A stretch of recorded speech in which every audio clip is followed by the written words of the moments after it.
సహోదరి సహోదరులారా, ప్రభువైన యేసుక్రీస్తు నామములో హృదయపూర్వక వందనాలండి. ముందుగా ఇంత మంచి సమయాన్ని ఇచ్చిన తండ్రి అయిన దేవునికి ప్రభువైన క్రీస్తు ద్వారా కృతజ్ఞతాస్తుతులు చెల్లిస్తున్నానండి. అందరూ బాగున్నారండి. వాక్యం చదువుకొని ప్రార్థన చేసుకున్న తర్వాత పాఠంలోకి వెళ్దాం. మత్తయి గారు రాసిన సువార్త 12వ అధ్యాయం 36వ వచనం. నేను మీతో చెప్తున్నది ఏమనగా, మనుషులు పలుకు వ్యర్థమైన ప్రతి మాటను గూర్చి విమర్శ దినమన లెక్క చెప్పవలసి ఉన్నది. నీ మాటలను బట్టి నీతిమంతుడు అని తీర్పునందువు, నీ మాటలను బట్టి అపరాధివని తీర్పునందువు. ప్రార్థన చేస్తున్నాను.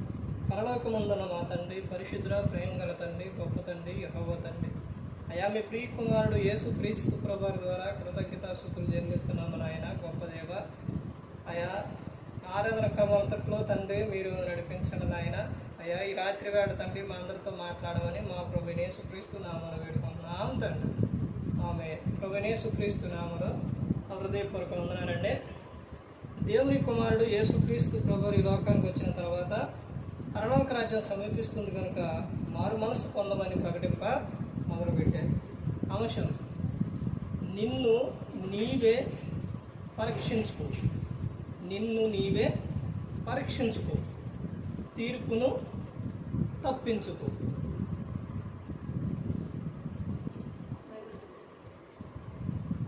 నిన్ను నీవే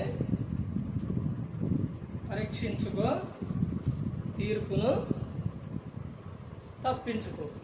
యేసుక్రీస్తు ప్రభువారు చెబుతున్న ఈ మాటను చూడండి. మత్తయి గారు రాసిన సువార్త 12వ అధ్యాయం 36వ వచనం. నేను మీతో చెప్పున్నది ఏమనగా, మనుషులు పలుకు వ్యర్థమైన ప్రతి మాటను గురించి విమర్శ దినమున లెక్క చెప్పవలసి ఉండును.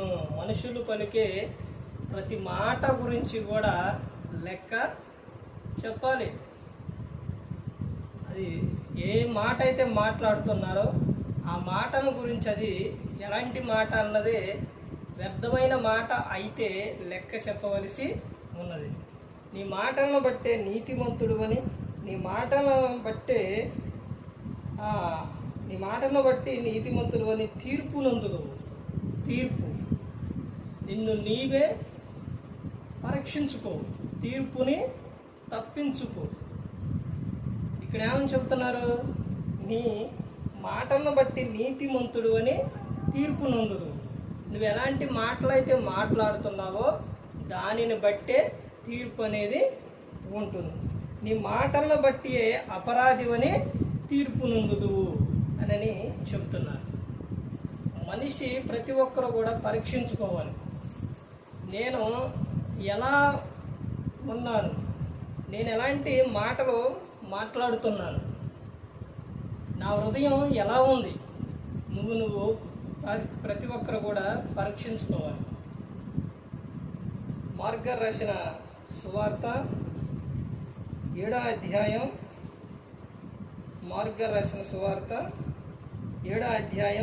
21వ వచనం.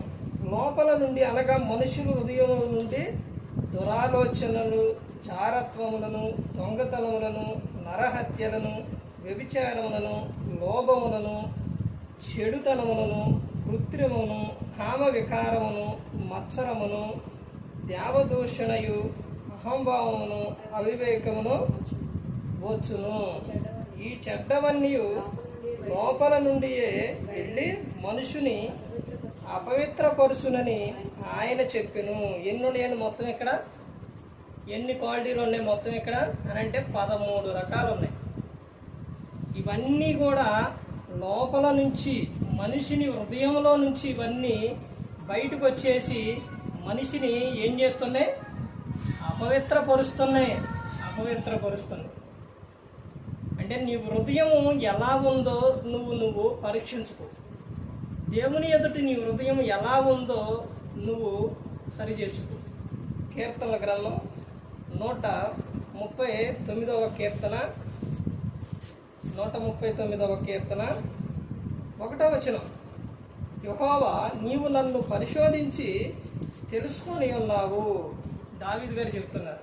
ఆయన మనలను పరిశోధించి తెలుసుకొని ఉండనివాడు. నీ హృదయం ఎలా ఉంది? ఏ విధంగా ఉంది చెబుతున్నారు. నేను కూర్చుండుట, నేను లేచుట నీకు తెలియను, నాకు తలంపు పుట్టక మునిపే నీవు నా మనసు గ్రహించుచున్నావు. నా నడకను నా పడకను నువ్వు పరిశీలన చేసి ఉన్నావు. నా చర్యలన్నిటిని నీవు బాగుగా తెలుసుకొని ఉన్నావు. యెహోవా మాట నా నాలుకకు రాకమునిపే అది నీకు పూర్తిగా తెలిసి ఉన్నది. వెనుకను ముందును నీవు నన్ను ఆవరించి ఉన్నావు. నీ చెయ్యి నా మీద ఉంచి ఉన్నావు. ఇక్కడ చెబుతున్నారు చూడండి, మనం కూర్చొనేది లేచేది ప్రతి ఒక్కటి కూడా తెలుసు దేవునికి. ఎక్కడ తప్పించుకుంటాం? ఎక్కడా కూడా తప్పించుకోలేము. ఆకాశము ఆలకించు, భూమి చెవియొగ్గు అని దేవుడు సాక్షులను పెట్టిండు. నీ హృదయం దేనితో నిండి ఉందో నీ నోరు అదే మాట్లాడుతుంది. నీ ఆలోచన, నీ తలంపులు ఏవైతే ఉన్నాయో నీ క్రియలు కూడా అలాగే ఉంటాయి. 10 మందిలో ఉన్నప్పుడు పరిశుద్ధులుగా ఉంటారండి. ఎవరైనా 10 మందిలో ఉన్నప్పుడు తప్పు చేస్తారా? 10 మందిలో ఉన్నప్పుడు చేయరు. ఒంటరిగా ఉన్నప్పుడే నువ్వేదైతే కలిగి ఉన్నావో అదే నీ జీవితం.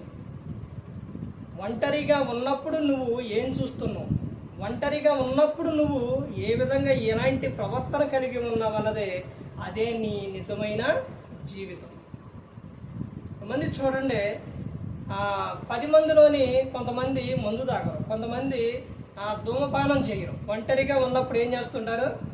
మద్యం జీవిస్తారు, ధూమపానం చేస్తారు, తప్పులన్నీ చేస్తుంటారు. దేవుడు ప్రతి ఒక్కడి కూడా చూస్తున్నాడు. ప్రతి ఒక్కటి కూడా ఆయనకు తెలుసు. నిన్ను నీవే ఏం చేయాలి? నువ్వు పరీక్షించుకోవాలి. నీ మట్టుకు నువ్వు ఎలా ఉండాలి? జాగ్రత్త కలిగి ఉండాలి. నీ హృదయం ఎలా ఉందో అది నువ్వే ఏం చేయాలి? తెలుసుకోవాలి, పరీక్షించుకోవాలి.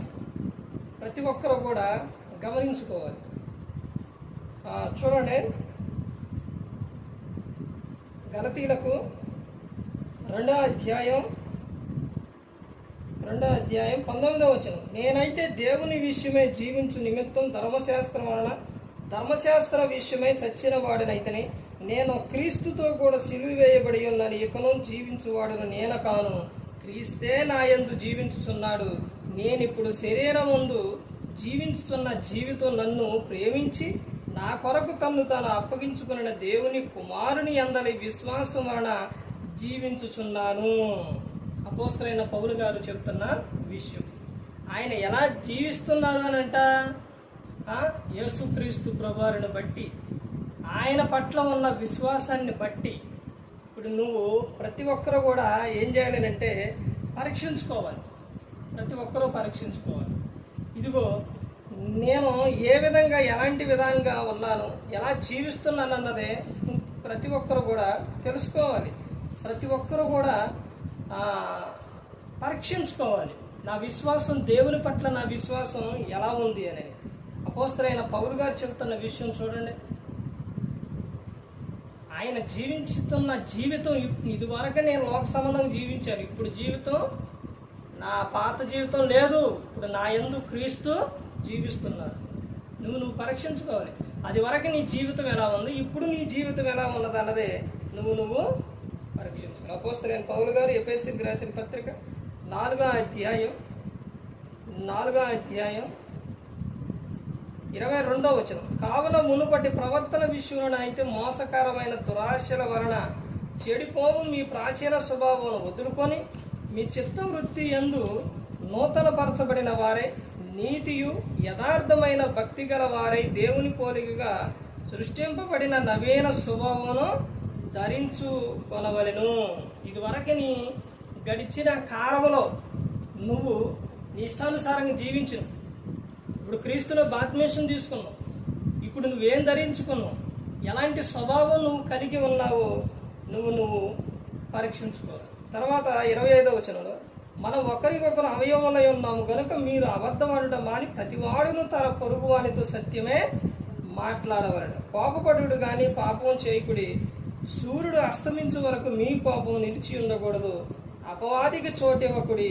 దొంగిలి వాడి ఇక మీదట దొంగిలిక అక్కరగల వానికి పంచిపెట్టుటకు వీలు కలుగు నిమిత్తం తన చేతులతో మంచి పని చేయుచు కష్టపడవలెను. ఇక్కడ చెప్తున్న విషయం ఏంటంటే, అపవాదికి ఏ విషయంలో కూడా చోటు అనేది ఇవ్వకూడదు. నువ్వు గడిచిన కాలంలో నీ ఇష్టానుసారంగా జీవించేవేమో. చూడండి, పేతురు గారు రాసిన పత్రిక, పేతురు గారు రాసిన